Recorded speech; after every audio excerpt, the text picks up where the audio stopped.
Assalamu alaikum wa rahmatullahi wa barakatuh. Que la paix d'Allah et le salut soient sur notre prophète sallallahu alayhi wa sallam, sur sa famille, sur ses compagnons et sur tous ceux qui marcheront dans les pas jusqu'au jour de la résurrection. Mes chers frères et sœurs musulmans et musulmanes, dans la vie, un être humain a deux catégories d'œuvres à accomplir. La première, c'est l'accomplissement des bonnes œuvres qui vous mèneront sur le droit chemin dont la finalité est le paradis. La deuxième, c'est l'accomplissement des mauvaises œuvres, ce qui est le péché, dont la finalité est l'enfer. Pour cela, chacun d'entre nous souhaite obtenir le pardon d'Allah. Et Allah subhanahu wa ta'ala a dit qu'il pardonnera à toute personne qui demande pardon.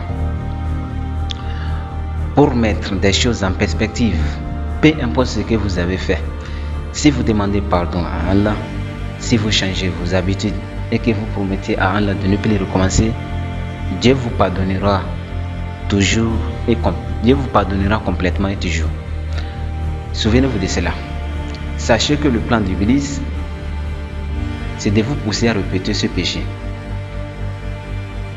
Par nature humaine, il peut arriver que vous retombez dedans. Mais le plan d'Allah, c'est que lorsque vous retombez de nouveau, vous revenez de nouveau. Et si vous retombez encore, vous revenez encore, ainsi de suite.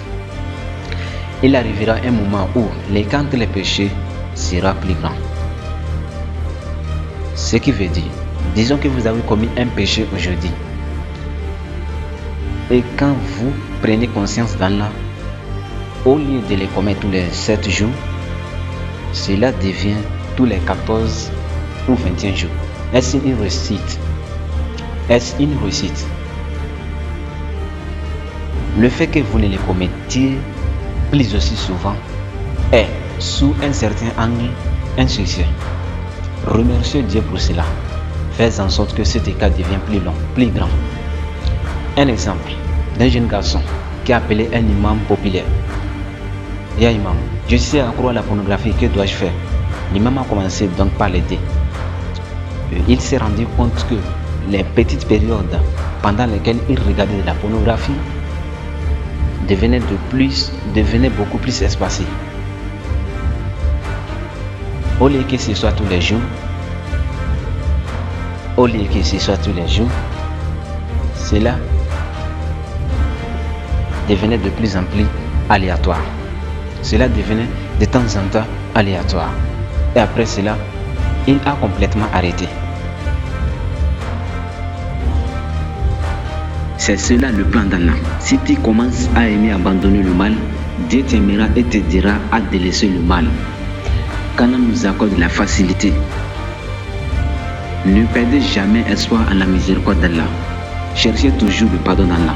Mes chers frères et sœurs musulmans et musulmanes, mais nous avons un problème majeur, car on nous enseigne qu'il y a certaines personnes qu'Allah ne pardonne pas. J'ai besoin de savoir qui elles sont, parce que je ne veux pas faire partie d'elles.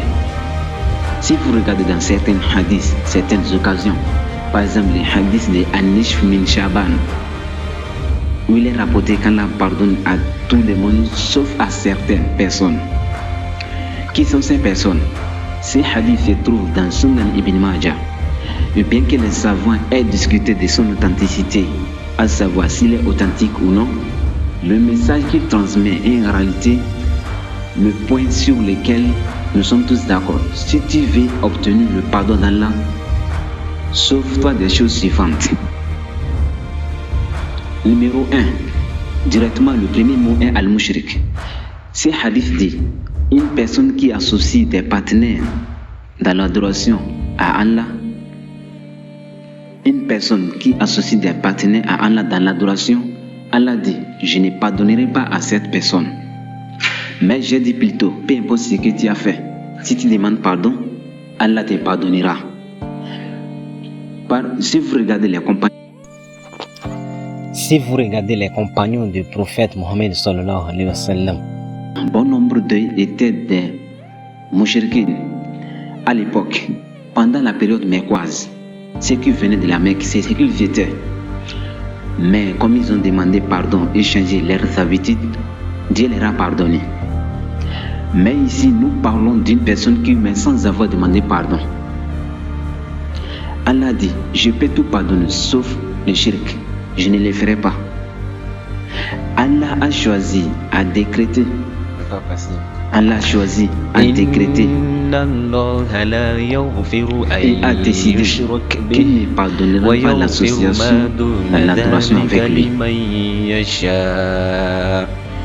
Allah a choisi, a décrété et a décidé qu'il ne pardonnera pas l'association dans l'adoration avec lui.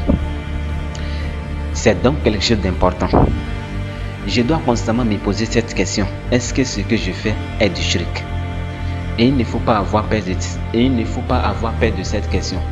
S'il y a quelque chose de douté, la meilleure chose à faire est de l'abandonner, de s'en écarter.